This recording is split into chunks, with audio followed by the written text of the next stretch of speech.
As with most great things in life, we are left without the full video replay to relive those magical and memorable moments with those that may have missed out. However, there comes a time when you just can't help yourself but to try and retell a story and get it to come off just as good as it did in person. Luckily, we are left with a few photos, some great hot quotes from legends, and good old nostalgia. Today, I want to tell you a little story about my favorite NASCAR Whelen Modified Tour race from the New Hampshire Motor Speedway.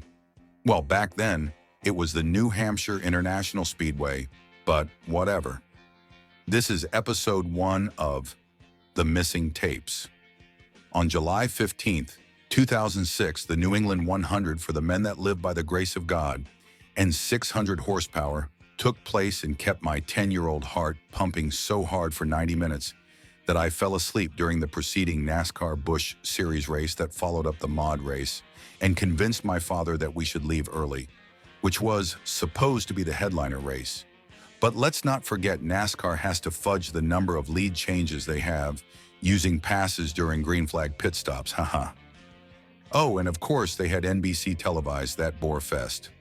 Anyway, where was I? Oh, that's right, the Modifieds on the Magic Mile. Buckle up.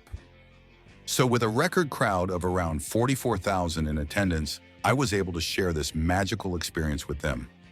A twist in this race was that NASCAR Cup Series stars, Tony Stewart and Carl Edwards, made their first ever starts with the series.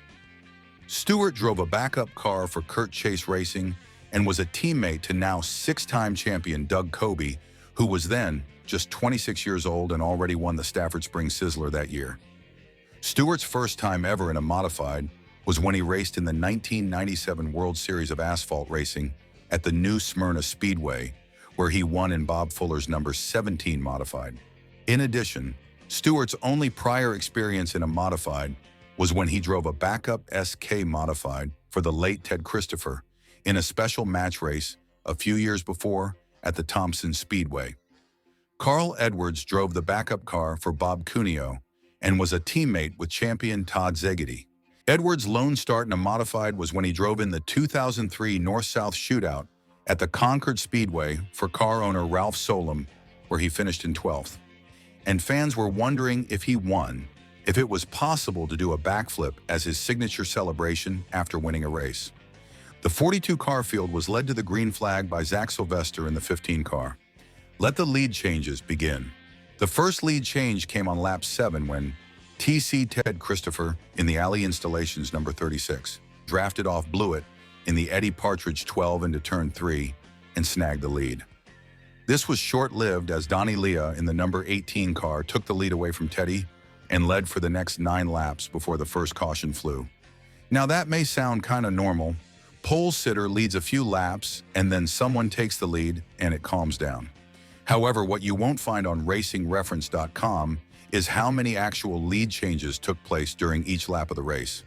It was noted that Fran Lawler, a legendary photographer in the New England auto racing scene, counted around 55 lead changes in the 100-lap race, and only 53 laps were under green.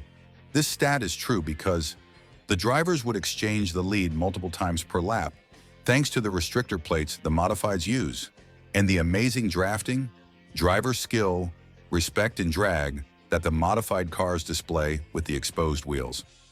I'm not kidding. Tony Hirschman, Ted Christopher, and John Blewett III would exchange the lead a few times in each end of the racetrack, sometimes dive bombing on corner entry. After gaining so much speed from an amazing draft, they'd get on the long straightaways that they couldn't pass up the ability to jump out and pass. Sometimes they'd carry a little too much speed passing, and the guy losing the lead would be able to cross over and move underneath them and take the lead back just a few seconds after losing it. Now, if that didn't get your pulse pumping, Tony Stewart's march to the front should. Stewart started 21st, and after the first run of 14 laps, he was up to 9th. Now that's impressive. Even more impressive is that he made some 3-wide moves without contact. However, contact and aggression are always in the conversation when smoke is racing. Just wait until the final 20 laps. Unfortunately, Carl Edwards locked wheels with another driver and was out of the race around midway. I never caught this in person as I was so focused on watching the lead pack change positions. I only remember seeing Edwards limp the wrecked car back to the pits. 9 different drivers led laps during the race. This includes Jimmy Blewett, Jerry Marquis, James Civali, and Donnie Leah all led once. Tony Hirschman and Doug Coby led the race twice. John Blewett III and the Reggie Ruggiero led 6 times. And Ted Christopher led the most at 8 times. Oh man, that was a lot. Now with 5 laps to go, Christopher fell back to 7th. However, Jerry Marquis had the lead, and Stewart was willing to do whatever it took to win. I still play it back in my head now. Stewart was 3rd or 4th going into turn 1 a lap or so after the restart and just dive-bombed everyone to move up a few positions. And all I heard was the Cup-only fans in the grandstands around me cheering for him. I wanted Tony Hirschman to win, not Stewart. Anyway, Stewart got a run down the backstretch on leader Marquis, but they made contact and sent smoke hauling the mail into the road course section at approximately 165 miles per hour and somehow kept the car under control to finish an eventual 9th. Rookie driver James Civali took the lead from the reg with 2 laps to go, and they came to the white flag. John Blewett III made a move on Civali. However, the caution flag flew, and James Civali would capture his first ever NASCAR Whelen Modified Tour Race victory at the Daytona 500 for the Modifieds at New Hampshire. Champagne would fly and the smile was ear to ear for car owner Don King and James Civali. What a magical moment the Magic Mile had for us fans. Now, from my eyes, the car that crossed the finish line first usually is the winner. However, that didn't happen. The magic was for the 66th car of John Blewett III. You see, the caution flag actually flew on the final lap as the 66 car took the lead. According to the rulebook, when the caution flag is thrown on the final lap, the winner of the race goes by whoever is leading on videotape at the moment of caution. Gee, videotape, you say? Wish I could get a copy, NASCAR. I've emailed you in the past for this. Get back to me, please. I don't mind writing a blank check, but I digress. It took race officials around 45 minutes to declare a winner. However, that winner wasn't there to celebrate in victory lane. Heck, he wasn't even in the same state. John Blewett III had to catch a private flight to get back to his home racetrack of Wall Stadium in New Jersey as he races for the championship in the track's weekly Saturday night tour-type modified division as well.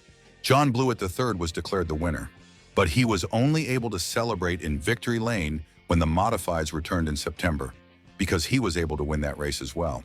What a race, what a day. But that's not all. We still have to talk about Tony Stewart declaring war on the Modified Tour Brotherhood. When the race ended and the cars drove on to pit lane, Stewart stopped next to champion Jerry Marquis in the V4 Mystic Missile Modified, owned by Bob Garbarino. Stewart said, "Nice left turn into me, man. But don't worry, I'll remember that when we come back. I guarantee it. You drive like that. That's why you're still here and I'm where I am." The usually mild-mannered Marquis was steaming after the confrontation. "He got me loose a couple times coming off turn 2, Marquis said. "You don't do that coming off the turns here. We're too damn close to the wall. It's on a restart. Everybody is pushing too hard as it is. You're going to start pushing us around and wrecking our race cars? Tell him to stay in his own series and wreck his own race cars. He does a damn good job of that." Afterwards, Stewart told reports, "It was fun. You learn real quick. They start leaning on you, but they sure as hell don't like it when you lean back on them. It's amazing how guys will run into you and then get their feelings hurt when you run back into them. They sure complained a lot. It's like any other series. You go down and run at their level, and if you beat them, they get really upset about it, and other drivers don't like it. You had a guy that I used to have a lot of respect for, Jerry Marcus, who just drove me into the infield. To finish in the top 10 is pretty cool considering the ride I took down the backstretch. Quick shout out to Sean Corshin of Race Day CT for these great sound bits. At the time of this video, Stewart has yet to return to racing in any tour-type modified division. However, he mentioned multiple times that he was interested in racing again and appreciates all the drivers in the modified series. I hope after watching and listening to this video, you were able to paint a decent picture in your head of the most exciting 100-lap modified tour race I witnessed at New Hampshire. If only NASCAR would release full race replays of these races, us fans deserve it. Maybe I should just be happy with what my 10-year-old brain remembers from that cloudy July day, in case the actual footage wasn't as good as I remember it being. This way, I can always have a smile on my face no matter what. Thank you for watching. I am looking forward to doing a few more of these videos focusing on tour-type modified races I'll have witnessed with no recorded video coverage that I know of. Have a great day, everyone. So long from the Speedway.